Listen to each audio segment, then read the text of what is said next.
Married to कहना चाहिए या मैरिड विद कहना चाहिए, दोनों इंपॉर्टेंट है। आज इस पॉइंट को डिफाइन करूंगा, दोनों में स्लाइट डिफरेंस है। अगर मैं कहता हूं ही is married with, married with का मतलब है वो शादीशुदा और उसके साथ साथ, यानी कि ऑब्वियसली विद का मतलब जैसे साथ है, उसके साथ साथ उसके बच्चे भी हैं। यानी कि आगे मैं बताता हूँ ही इज मैरिड विद 3 किड्स, यानी कि वो शादीशुदा 3 बच्चों के साथ, यानी कि शादीशुदा भी और 3 बच्चे भी रखता है।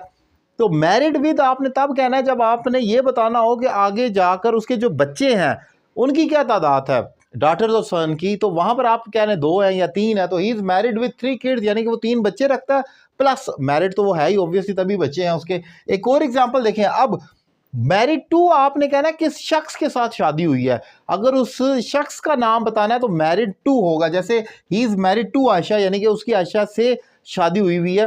तो याद रखें मैरी विद कभी भी नहीं होता, ही इज मैरिड विद आयशा नहीं कह सकते। मैरिड विद कहने के बाद आपको बच्चों की तादाद बतानी होती है, ही is married with 3 kid, 4 kid, 1 kid और वट।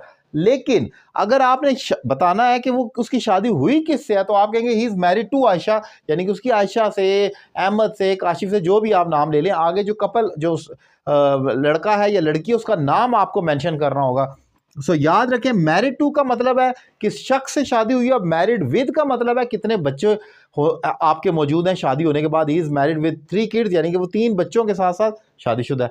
एक एग्जांपल आपके लिए छोड़कर जा रहा हूं, उसकी अहमद से शादी हुई है, उसकी अहमद से शादी हुई है, इसकी क्या इंग्लिश होगी, इसमें मैरिड विद आएगा या मैरिड टू आएगा, कमेंट बॉक्स में लिख दें ताकि मुझे आइडिया हो आपका कंसेप्ट क्लियर हुआ है कि नहीं। और अगर आप मुझसे ऑनलाइन इंग्लिश लैंग्वेज कोर्स करना चाह रहे हैं तो मेरा नंबर आपके सामने स्क्रीन पर मौजूद है, एक रीजनेबल फी पे कर आप मुझे ज्वाइन कर सकते हैं और घर बैठे अपनी इंग्लिश में बहुत बड़ी इंप्रूवमेंट ला सकते हैं। Thank you very much.